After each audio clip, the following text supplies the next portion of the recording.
Welcome to this offbeat, eclectic, very interesting edition of the Patrick Coffin Show. I am Patrick Coffin, triple certified podcast host, author, and dad and human. I'm so honored to be speaking with a Russian guest. He speaks no English, I speak no Russian. And before I introduce him, I just want to mention that there are three things that are very difficult to talk about on radio or on a podcast. One is math, the other is economics, and the third is art. So we're going to do our best to throw some images up if you're watching us on YouTube. And another caveat for this particular episode with our artist guest is that there's some content that can only be seen and heard at patrickcoffin.media. So if you're listening by YouTube or Rumble or Apple, whatever medium of communication you're receiving the show in, you're going to have to for the unstructured, uncensored version, go to patrickcoffin.media. With that, we're going to have a great conversation. Before I introduce the guest, I want to thank Mike Lindell for his mighty company, mypillow.com. If you go there and check out any of the products that Mike sells, all American made, money back guarantee. It's not just pillows, it's sheets, it's bathrobes, it's doggy beds, it's the slippers that I'm wearing right now. They have travel pillows. It's always the last thing I put in my suitcase. So go to mypillow.com, my name Patrick at the checkout as a coupon gets you 66% off for Patrick Coffin Show listeners. Okay, let's dive into our guest today. He is a presidential prize winner awarded by President Vladimir Putin. His name is Alexei Kryukov. He is a young Russian painter in the tradition of Russian realism.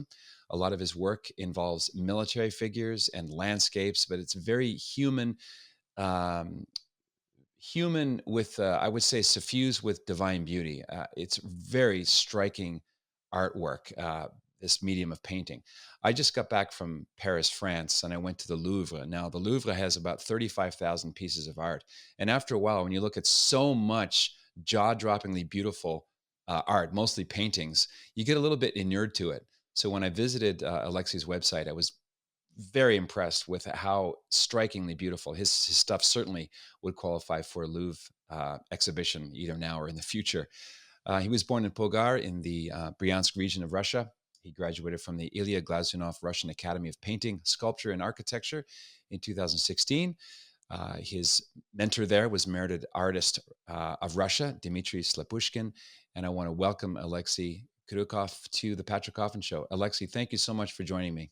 Before I ask you about specific pieces that you've painted and the themes of your art, I wanted to ask you about your childhood and about how old were you when you discovered you had this gift for visual beauty? Was it something that began early in childhood or a little bit later in life?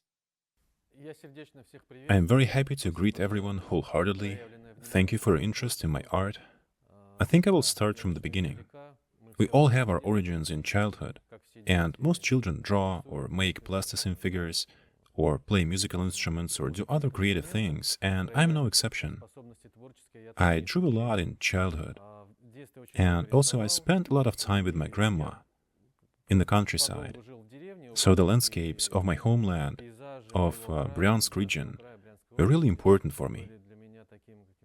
I remember the scenes of the high waters of the river, of that spring flooding. It is truly a unique time for an artist. I remember sitting on the hill and contemplating that beauty. Only later I realized that my soul was in need of that beauty. So the nature of my homeland, of Bryansk region, was what made me an artist in many ways. My relatives that were around me, they helped me in art in many ways. I was absorbing that beauty and started drawing intentionally since I was 9 years old. I studied at a local art college, and after that, I got into Ilya Glazunov Russian Academy of Painting, Sculpture, and Architecture. I was honing my professional skills, drawing portraits and landscapes from life. We had plein air trips and made copies at the Hermitage, Tretyakov Gallery, at the Russian Museum. I received a lot of knowledge that an artist needs to carry the Russian tradition of realistic painting. to carry it forward to the people, to become the flagship of sorts. As we are seeing right now, and as many of my friends, colleagues, and art lovers are seeing, realistic art is in decline. I don't want it to fade out completely, since I'm a strong proponent of those traditions. I was brought up in that tradition, and of course I copied artists of the 19th century. Of course I studied great works of the painters of the Western European School of Art, works of artists of the Renaissance, and other ones, Rubens, Van Dyck, Caravaggio. All of it is very close to me, and I've been through that by copying those masters at the Hermitage. Right now, I am representing a Russian school of painting. I love Russian poetry, Russian literature, and I consider myself an artist that protects traditional Russian values. I'm doing a lot so that realistic art doesn't fade away completely. As I can see, as my colleagues and people who love art can see, there's less and less realism. It's being pushed out to the periphery. Still, I'm a strong adherent of that school of art. I notice one common feature of your art, in light of what you just said about being raised in this beautiful rural area of Russia with lots of beautiful natural backgrounds, is that your sense of place in your pieces, in your paintings, there's always a human being substantial in the foreground against the backdrop of something in nature, either a field or even a building or a cityscape or a war-torn area. I don't see any portraits only. It seems to be man in his environment. Is that something that was a function of your childhood exposure to so much nature and the importance of background and environment? Nature is created by God, and a person is within that nature.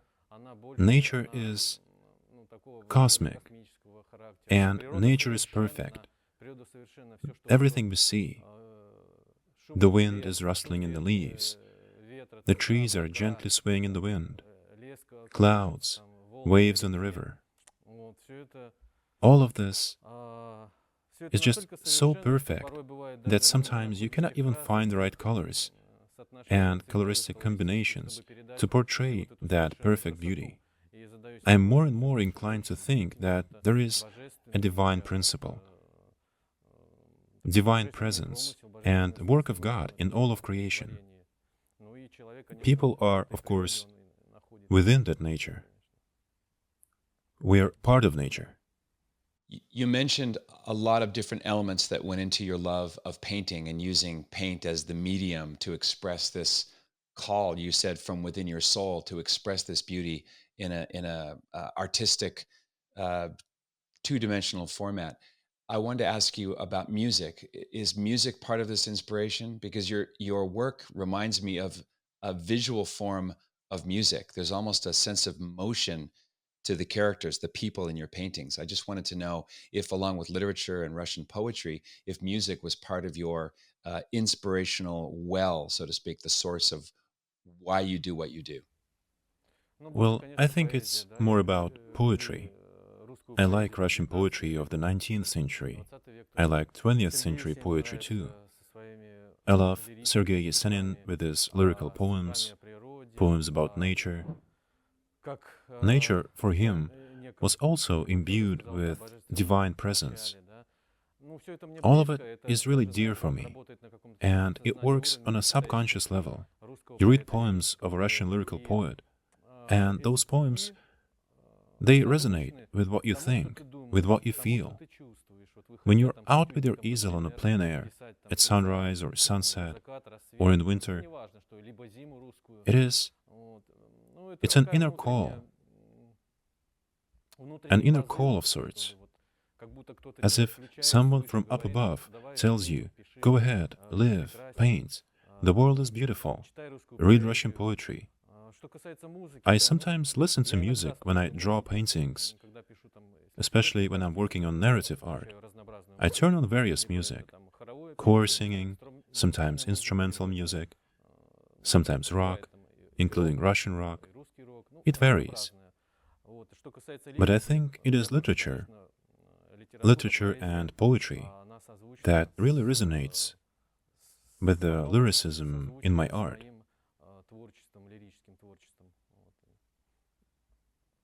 I think it goes throughout my art as a common thread. You mentioned the theme of divine beauty in nature and the the goal or the object to express this mysterious divinity that is seen in the beauty of nature. Um, a lot of your um, other work that appears in churches and cathedrals is it's like you're painting from a completely different era. It's very I hope this makes sense. It reflects the logos of Jesus Christ, the sense of order, the unity in diversity. I wanted to ask you about your Christian faith as another um, inspiration for your explicitly religious art, which is so beautiful. Well, of course, I'm a believer myself. My grandma used to take me to church since childhood, and those feelings, they stayed with me. You sense the smell of candles, you see darkened faces of saints on the frescoes or on church icons. I absorbed all of that, and later it manifested in my art. It so happened, maybe by God's design, that I've been doing church paintings for many years. I have to say that church art is a conservative art. You have to follow certain canons, theological canons, that God formed through many centuries. There are specific narratives, there are specific deeds of saints that we can portray. Of course, church paintings have to go hand in hand with architecture. There's a special symbiosis of paintings, architecture, and inner decorations of the church. When it all comes together, it is all a single orchestra, and it's a true happiness for a monumental artist. We understand that there are certain laws about what needs to be portrayed and where Christ can be portrayed on the dome, or God, or the Holy Child. In the altar part, in the east, you can have either Mother Mary or the Savior on the throne. The church dome is its own cosmos of sorts. You cannot paint a celebration there. The western and the eastern part can have religious holidays on them, or specific saints. For instance, a saint that this church was named after. There can be scenes from his life. There are many factors, but you just have to follow the tradition, develop and improve it. It is very important and valuable for me, and being part of this creation is a great happiness for me. Do you find that following the canons or rules of more formal church art is actually freeing? It's not a shackle, but a kind of a doorway into a whole new level of creativity? Because when people feel, when they hear an artist say, I have to follow the rules, they think, oh, now his creativity is being stifled. Do you see it as the opposite? Yes, I understand. But an artist working at a church cannot really be creative. It is not pure art, as we usually imagine it. When an artist can just paint the scene any way he sees fit, he cannot change the dress someone's wearing into something different. It goes against theological canons, against the rules that were established for many centuries, as I mentioned. I cannot portray Apostle Paul freely. There are writings that are describing how a certain saint looked, and I cannot portray him differently in a church. Same with icons. You can do everything you want with your own painting. That's where an artist can do whatever he wants, whatever he feels like. So the question is not in freedom. I think I am engaged more in conservative art. Church art is conservative. Regarding more general art and creativity, I have a lot of ideas for my narrative art, and I'm doing it with ease. I have no feelings of being unfulfilled in that. I definitely try to say everything I want to say in my artworks. But of course, church paintings and other kinds of creative art are strictly divided. They are different things. People listening in America or Canada are not used to seeing so much attention to architectural detail from a culture which it's in some ways still has the echo of the Christian faith. If you go to Italy or Poland or France or Spain or even Russia, you see this reminder almost in every street corner of the fact that the architect, who is a kind of artist, is creating something for a public, for a culture that has a transcendent value and a transcendent worldview. Even in the case of Italy, I was struck when I first went to Italy that even garbage cans were wrought iron. There was a detail, there was a kind of an artistic finesse for a garbage can. Here in America, that's completely foreign. Garbage cans are just for putting trash in.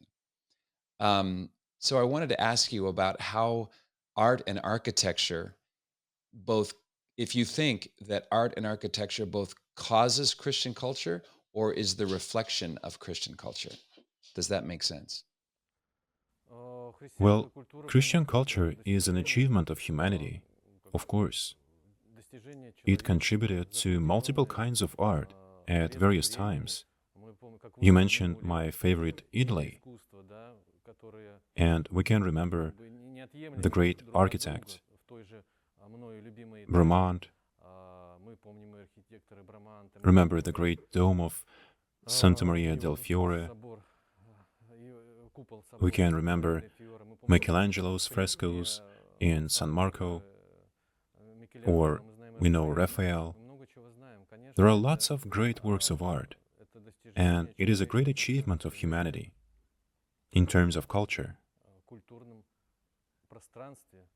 In Christian worldview, people were imbued with those ideas.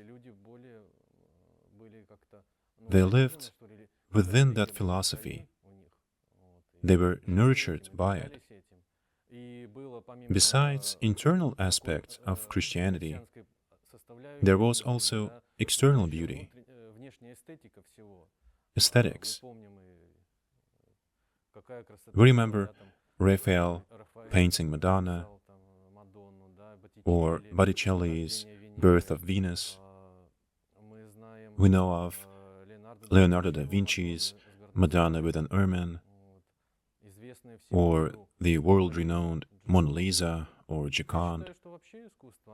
Regarding art and some of the modern aspects of it, I think we can argue whether it can be called art at all.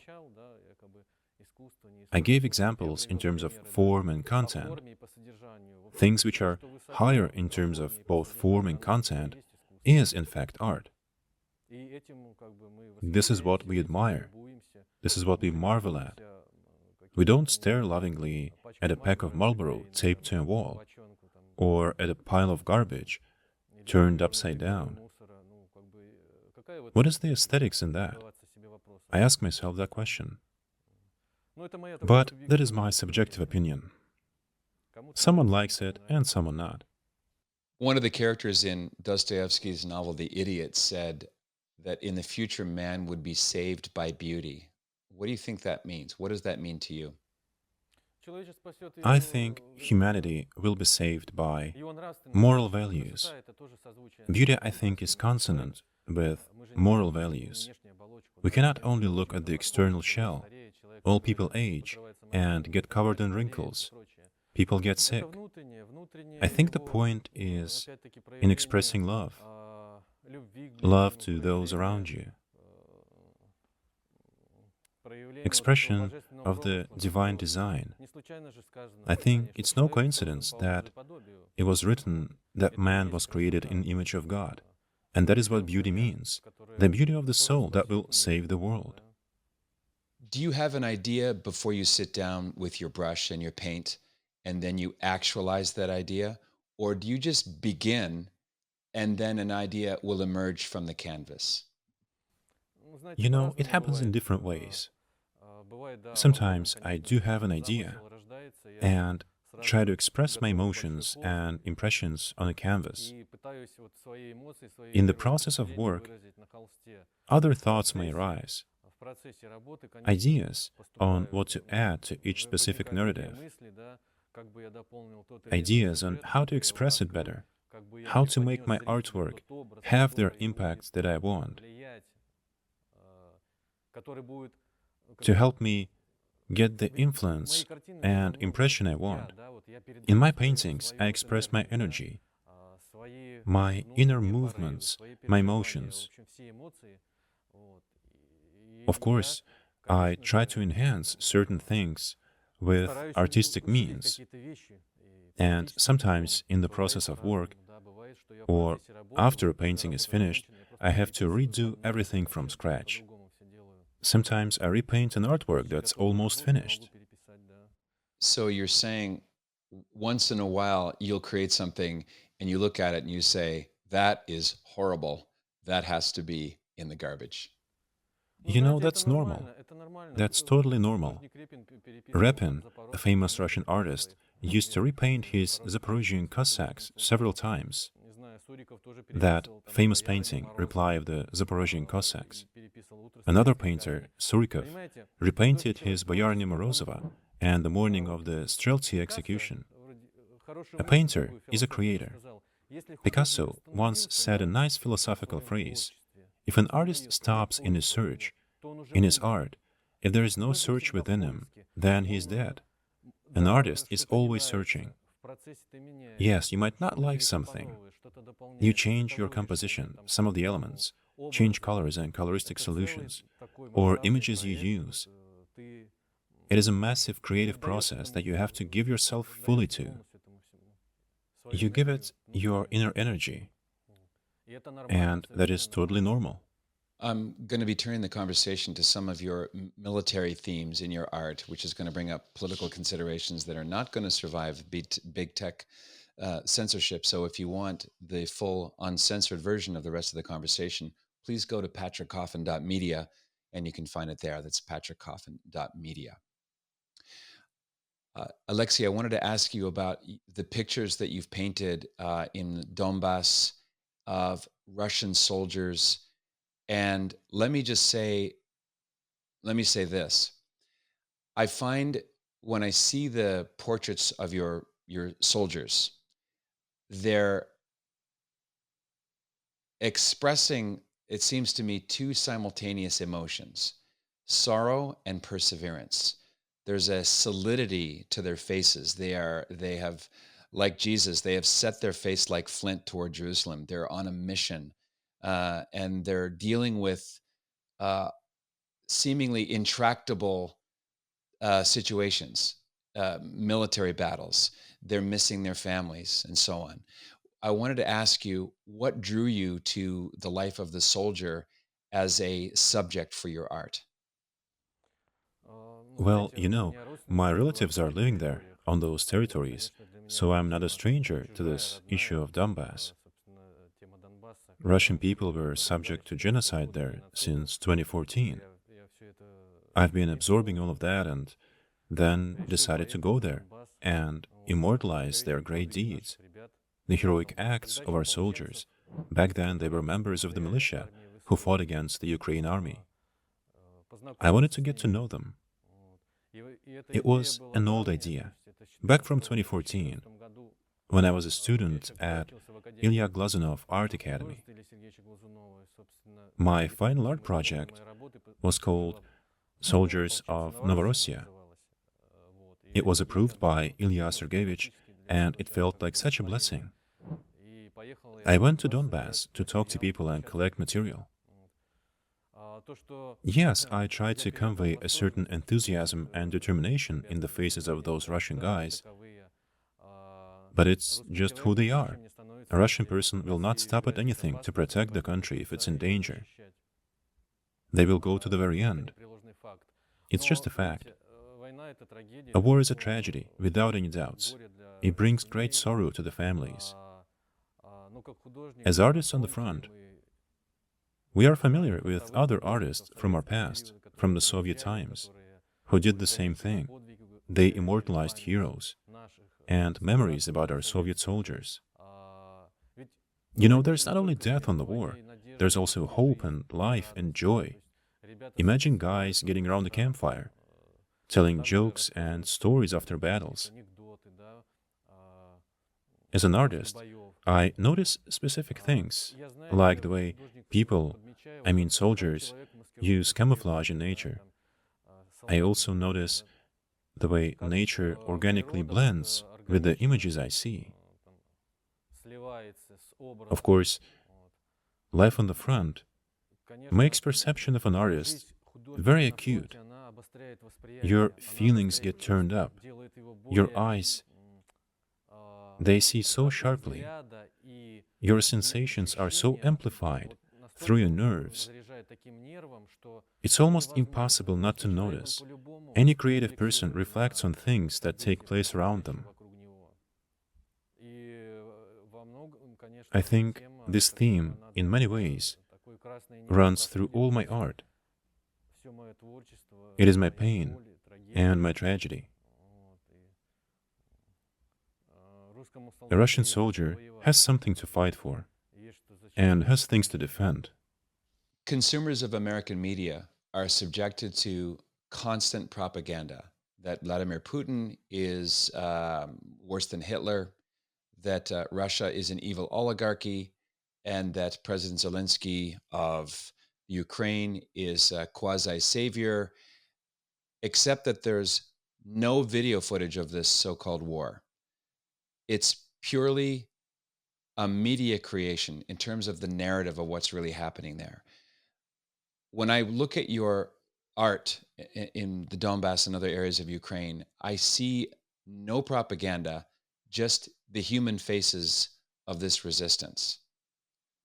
So I think it's important. I just want to say that it's non-propaganda images that are there to be observed and to be moved by, but without a political agenda.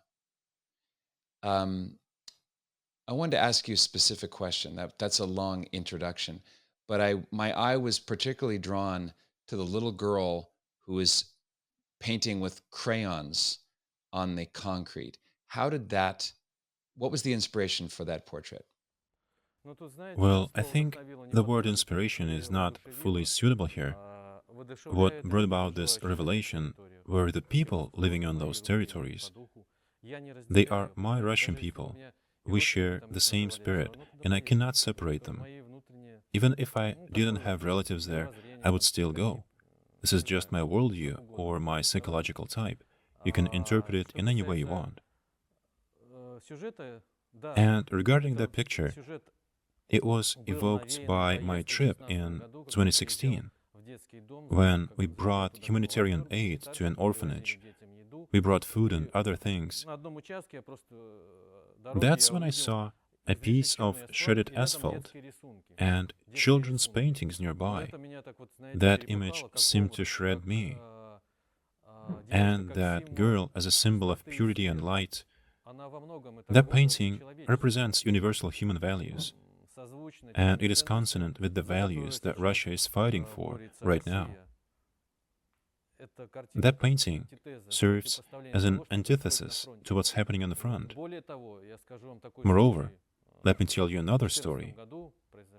It happened in 2014. A girl was playing in a sandbox, and a Ukrainian sniper was shooting around her, trying to break the girl's spirit. Do you realize how much those people, living in that smoking hell, till this day, with everyday attacks and shelling, do you realize how seasoned they are, how tough they are? Such things are just the norm for them. Those people are the ones that set the example. They are the true heroes. That's where children are heroes. Little children who live in cellars, who just have to, and defenders and the militia too, of course. Who sets the example? Who is the hero right now? And regarding the political part of the question, that Putin is compared to Hitler, well, who started it all? It was Poroshenko who started shelling Donbass. Russia stayed out of it, and there was no Russia there at all. Let me tell you a story. When I went there in 2015, one of the militia members told me, "That's it. We can no longer resist. The shelling is constant, so you're going to come here soon," meaning that Russia is going to go there, to Donbass. Almost 8 years passed, and Russia got involved in all of that. So I think those statements coming from your government are just silly. I'm fully confident that people shouldn't fight with each other. Propaganda allows you to say things like, Putin is bad and Zelensky is the savior of humankind. But that is simply ridiculous. People and nations shouldn't fight against each other.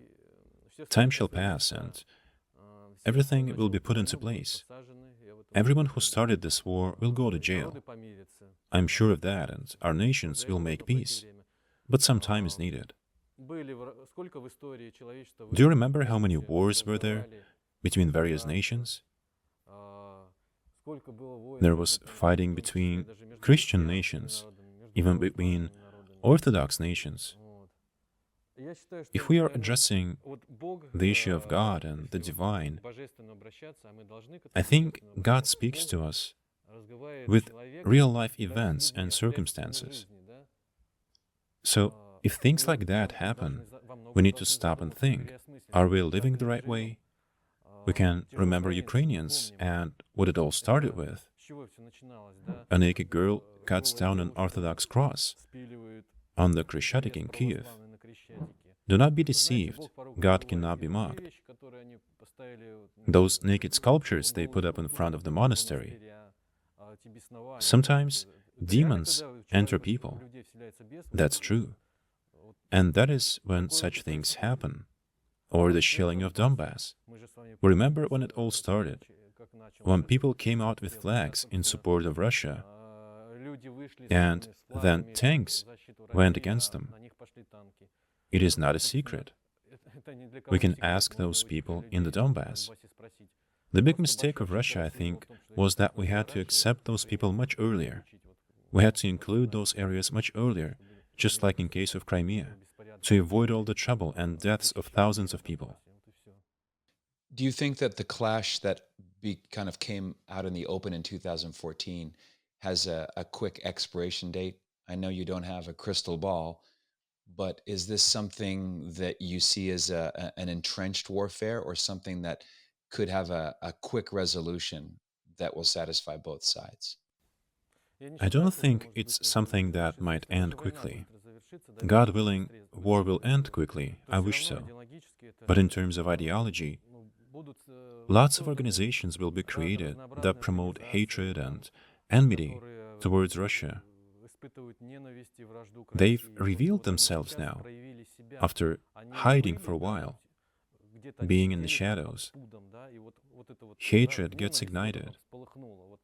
We can see fires burning here and there. It is not going to end soon, and we have to work with young people.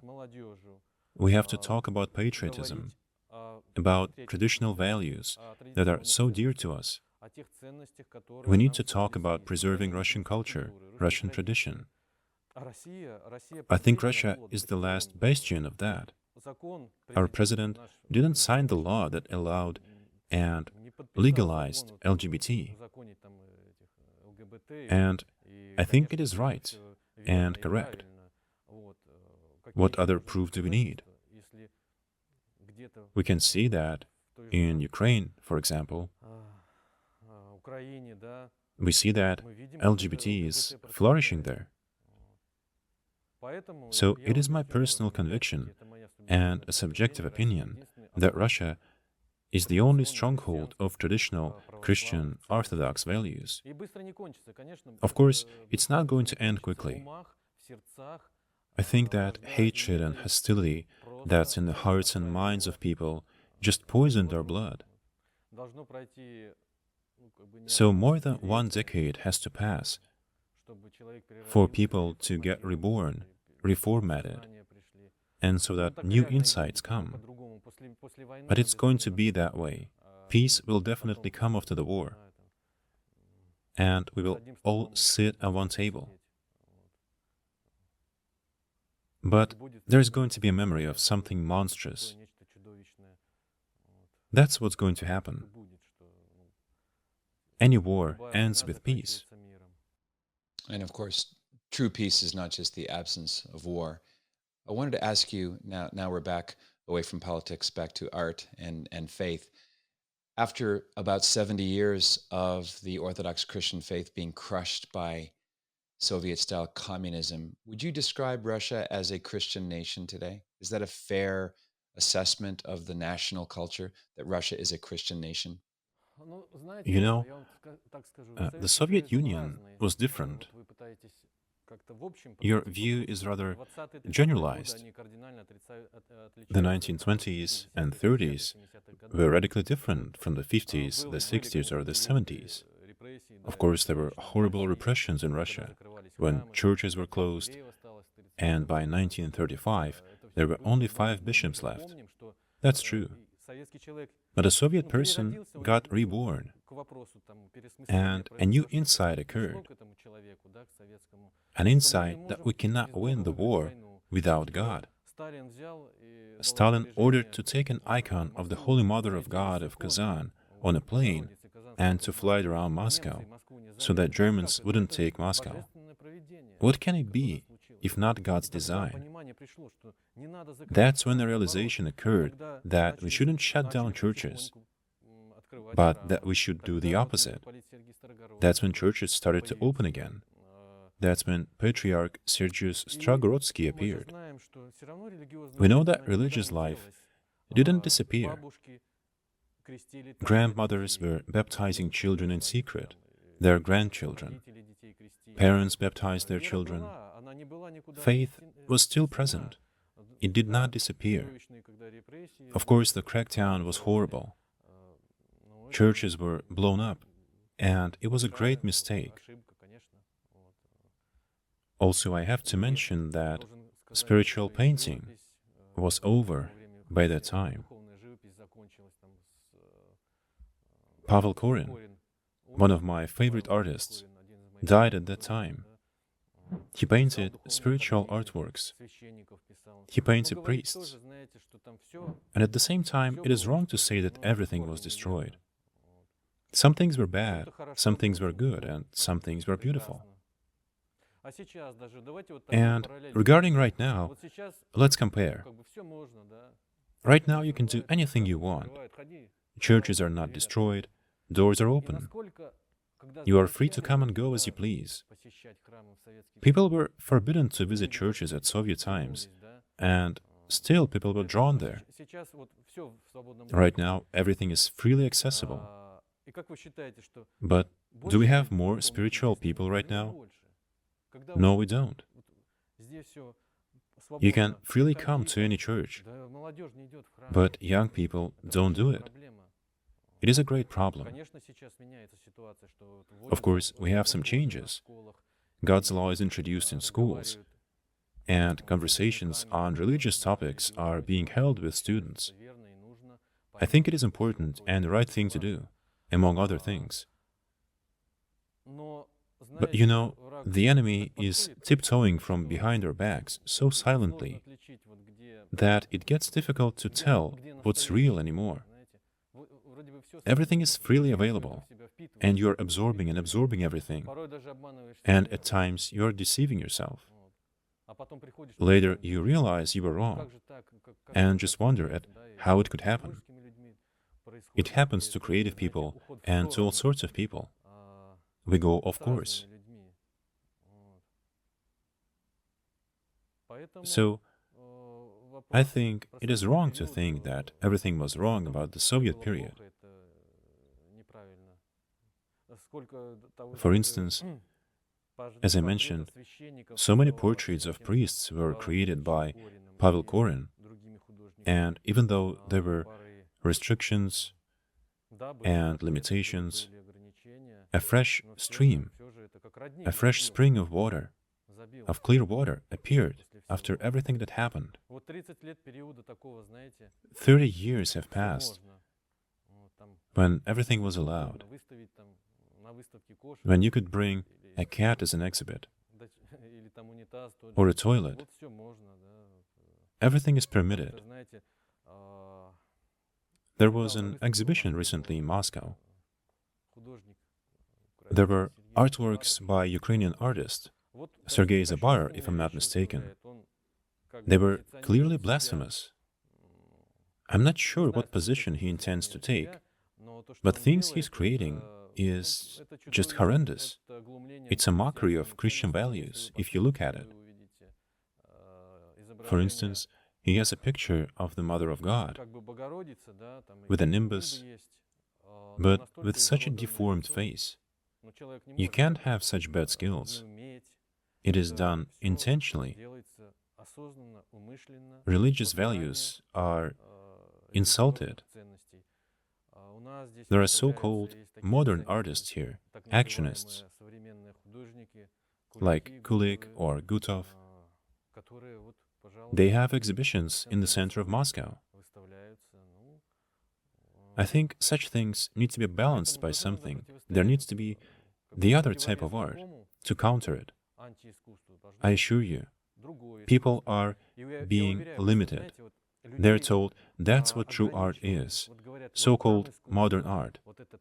And this realism, it's in the past, something stale, conventional. People are being fooled into believing that.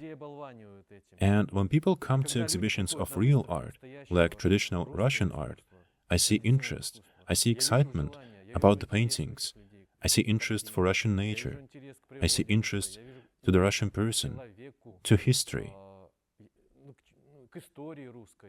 There is something to discuss, something to think about. With actionism, there is nothing to discuss. It is simply making fools of people.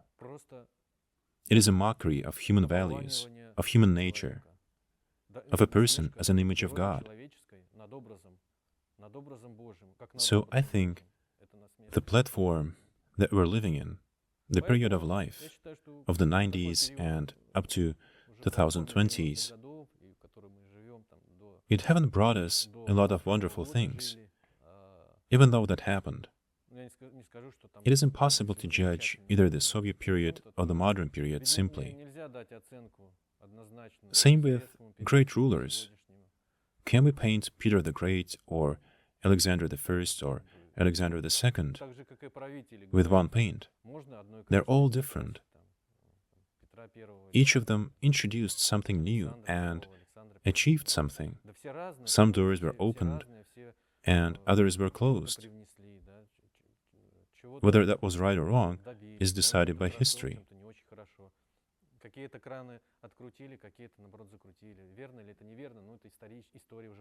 This is my thought, and I also have a question to you. I know that LGBT is legalized where you are. So how do you live with it?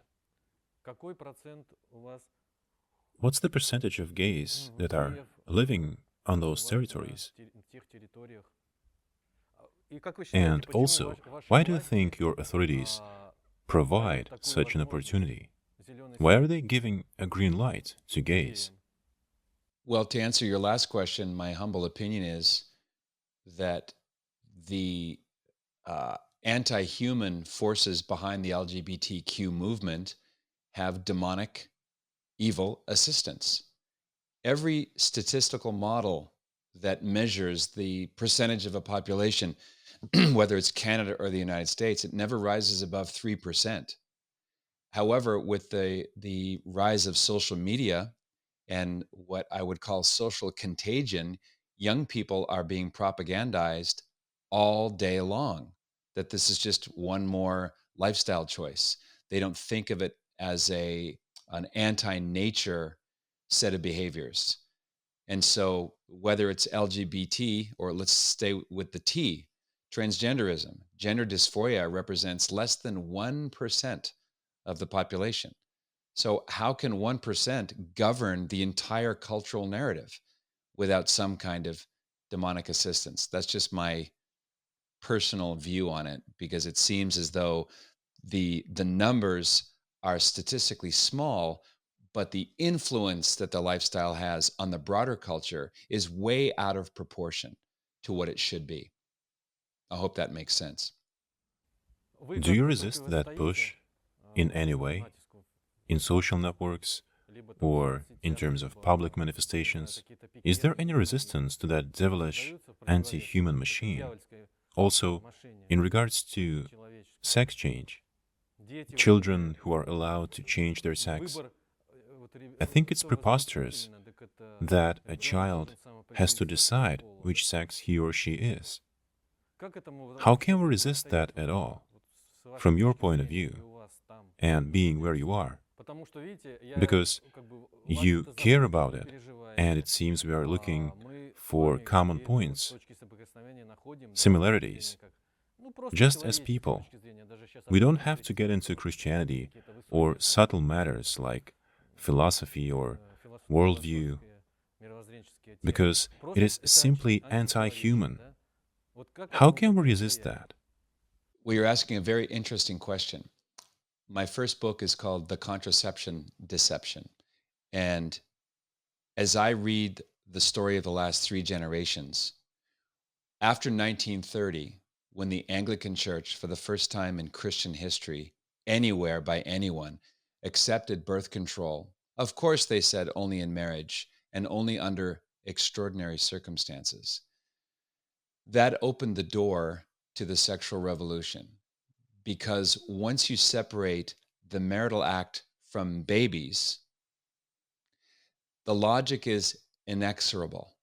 You can't you can't argue against any other sexual perversion if you have sabotaged God's plan for marriage. And God's plan for marriage is not just the subjective love of husband for wife, but the opening into the adventure of parenthood.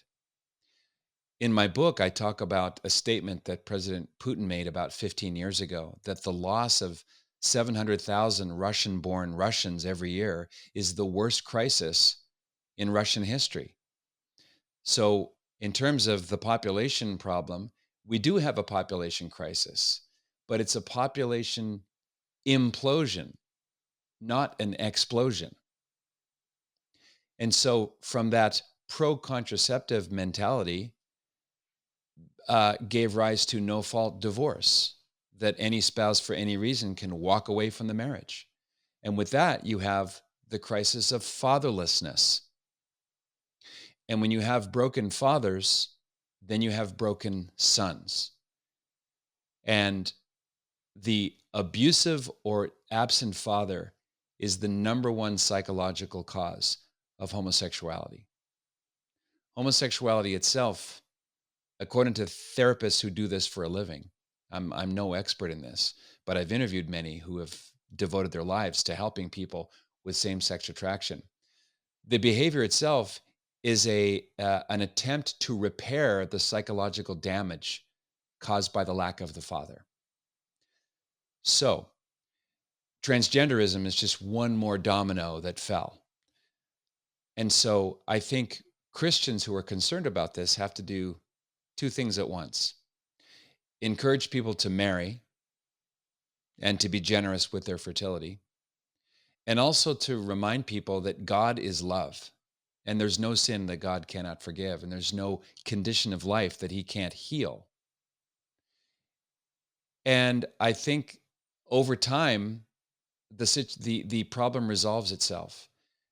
um, it's better to show people the positive ideal as a real possibility rather than constantly complain about the evil.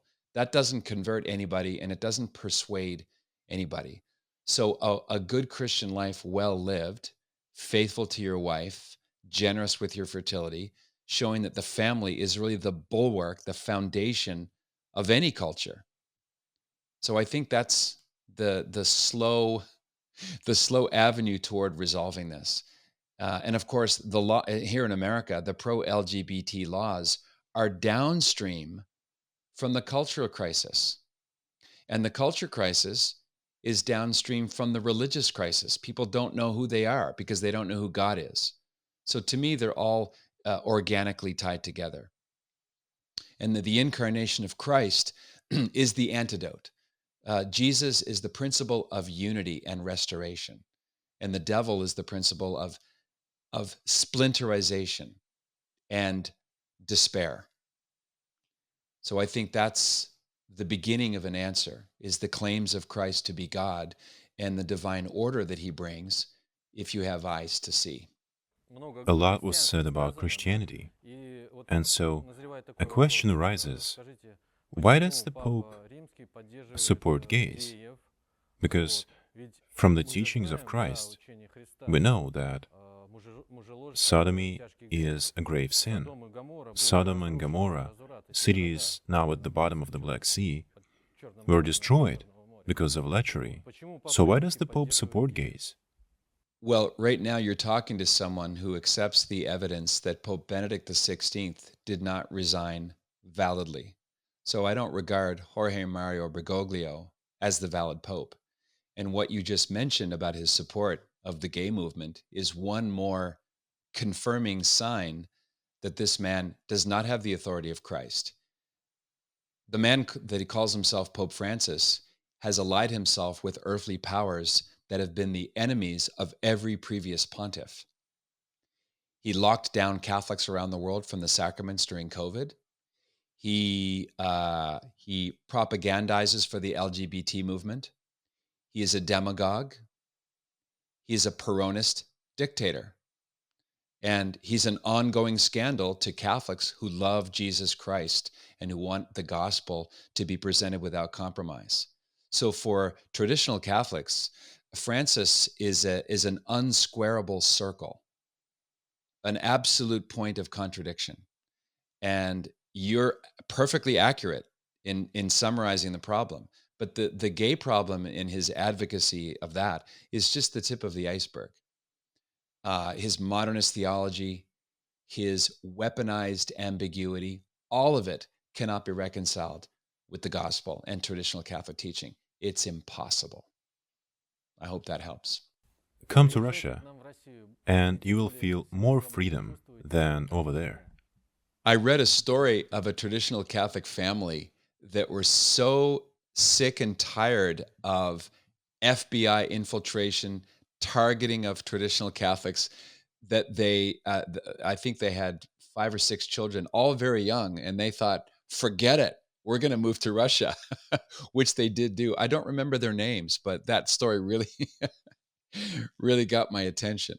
Are you familiar with that story? There's probably more than one Catholic family that have seen Russia as a kind of welcoming bulwark of Christian values. Yes, yes, I've read about the family. Such things happen. There's also a question of culture. What is classical art that I'm engaged in right now, like painting, judging by the news from abroad that I'm following, but is it in decline? Why is culture in general in decline, as far as I can see? How can it be explained from your point of view? Do people, like artists or musicians, self-express in such ways? Or is it just something else, something political? I think it could be both, depending on the artist you're referring to. Uh, a lot of modern American art as with British and let's just call it the Anglo-American establishment, their art is more political theater. It's more masturbatory, uh, provocative for provocation's sake, not teaching any lessons, essentially showing off, drawing attention to the artist, and uh, essentially nihilism, the visual form of nihilism. And it doesn't draw any interest from the public. What draws interest from the public is a Peter Paul Rubens or a Caravaggio or a Da Vinci or um, any of the classic artists. When American museums have special viewings or exhibitions of classical artists, there's a long lineup. People will drive. This is the truth. People will drive for hours to stand in line to gaze upon these beautiful works of art because deep down there's this instinctive understanding that we are hardwired for beauty. When we see beauty, something that was dead comes alive because it's not intellectual. It circumvents the intellect and touches the heart directly. And because no language is involved in painting, it's truly universal. In the if I can use a musical analogy, there's a series of guitar strings, and when you see beautiful art, it strums those strings, and you something jumps alive in the presence of it. You do not get that with these nihilist Andreas Serrano, um, cubist, anti-logos art. You only get it with people who are rooted in the classical tradition, whether it's realism or impressionism, something where there's this unity in diversity, and it's intrinsically attractive to people. Maybe people in the West are forgetting about God. Maybe they forgot him. Maybe some people never got to know him. They were never told. Yeah, that's a fair summary. Um, the founders and the framers of the U.S. Constitution, they did not have a godless society in mind. The problem is, over time, America, which was founded to be a republic, became an empire, and now it's an oligarchy, spreading its errors around the world. Catholics love to talk about Our Lady of Fatima. I don't know if you know much about Our Lady of Fatima, the 1917 apparitions of the Blessed Virgin to three young shepherd children. But one of the things that the Blessed Mother told the children was that Russia would spread her errors around the world. Well, certainly in America, the error of atheism has taken root. Religious symbols are being stomped, removed, defaced, as though America was supposed to be an anti-Christian nation instead of a nation where Christian faith should, at least in theory, be able to flourish. That Christians should have a voice in the public square.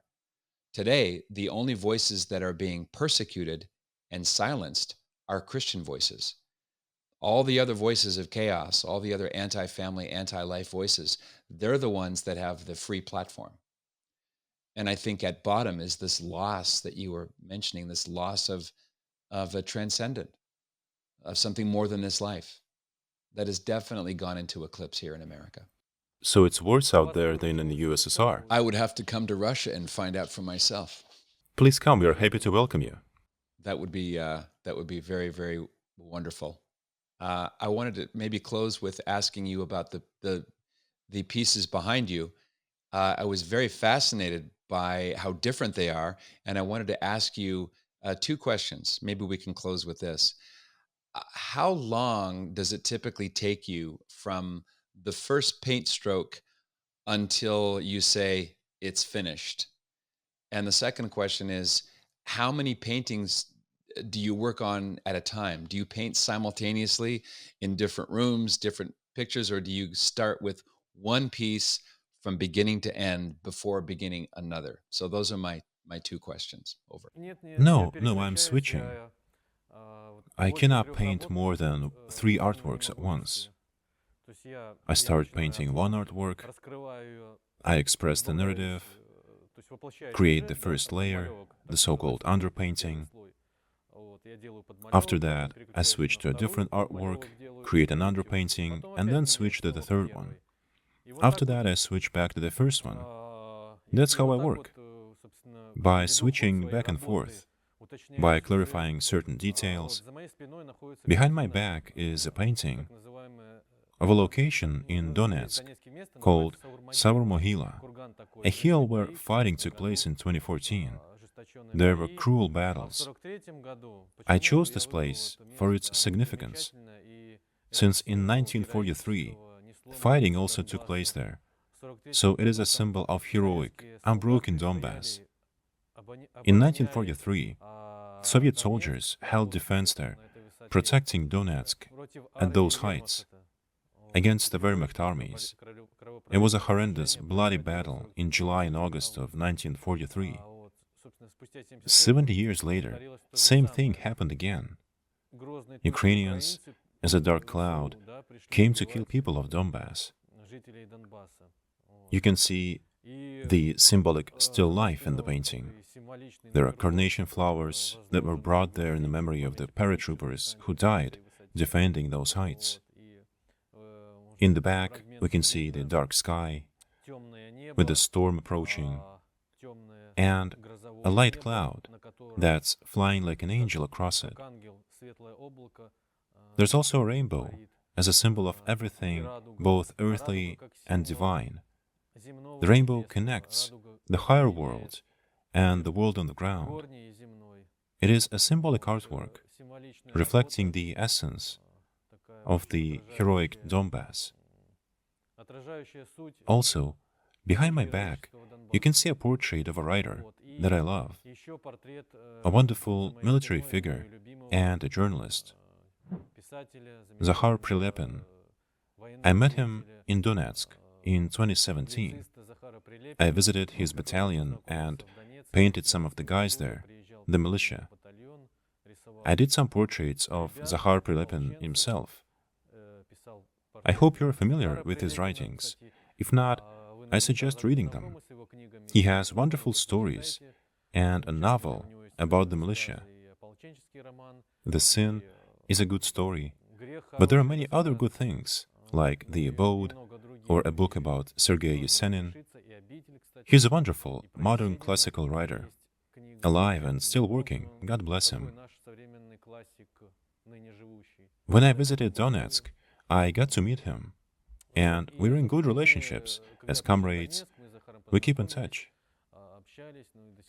This theme of Donbass brought us together. We are creating joint projects, and I hope there are more to come. I hope they will get bigger and greater. Of course, in my art, a person is of top priority. As I mentioned, studying people excites me. Studying the way personality is manifested as a mystery of God is my main excitement.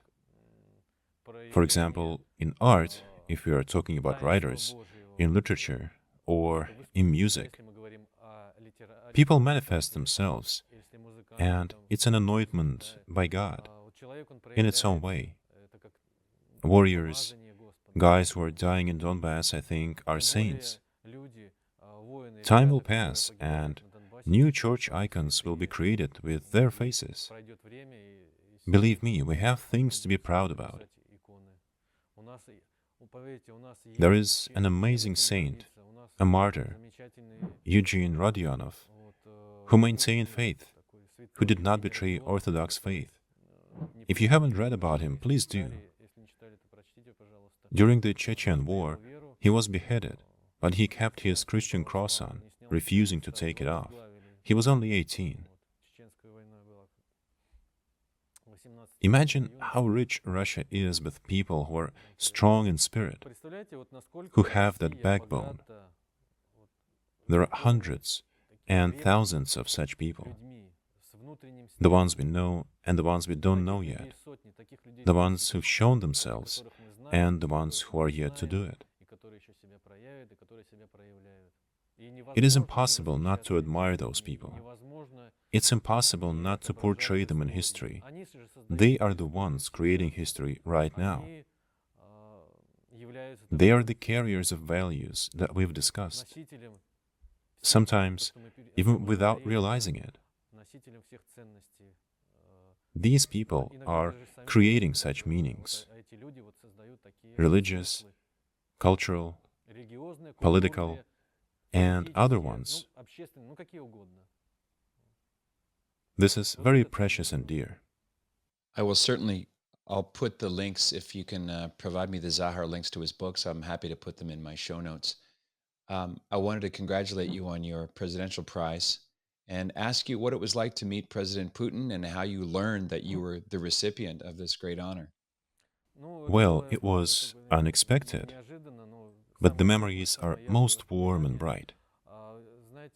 It is so fulfilling to realize that your ideas are needed by the society and by the state, that someone needs it. I understand that the profession of an artist is not as public as that of a musician or a performer. That award is usually given to more public figures, like actors or performers. And with artists, I was maybe the only one who was awarded. Of course, I perceived that as a serious stimulus to develop my projects, to bring my new ideas to life. It is a massive resource. Being encouraged by the president, especially with such attention,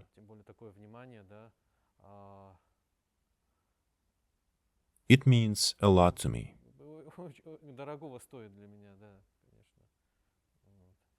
I also had the honor of talking to the president and asking questions. Of course, I perceived that as a sign of God's will, maybe the will of destiny itself.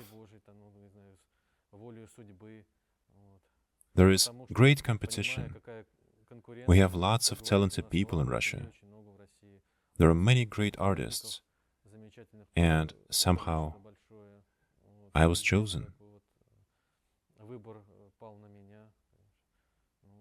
I want to say thanks to people who've helped me with the presentations and all the paperwork, who've helped to arrange everything and apply for the award. Many people ask, what's he like? What is Putin like? I think he's just a real, alive person. You look at him and see that there's this sort of warm light coming from him, energetic and pleasant. Well, it was a well-deserved honor, and since you've welcomed me with the idea of coming to Russia, I want to invite you to America to do an exhibit of your work. I'll be your biggest promoter. It'd be great to meet you in person. I certainly want to throw attention at your amazing work. Alexei, your work is so beautiful and it's so rich, and thanks be to God, you're still a young man. So who knows how many and how far you're going to go, but it's been a real honor and pleasure to speak with you. And so thank you so much for your time. Thanks a lot, Patrick. With gratitude and respect to you. We are waiting for you to pay a visit to Russia. Please visit our studio. I wish great success to you and that all your ideas are brought to life. Lead your own way and do not turn away from it. Excellent. I want to give the website out. It's akrukov.ru. That's akrukov.ru. Do you have an Instagram page? Is there anywhere else that I should send people to? Yes, I do have Instagram. Fantastic. Okay. God bless you, Alexei. Thanks again. This is the Patrick Coffin Show. Be a saint. What else is there?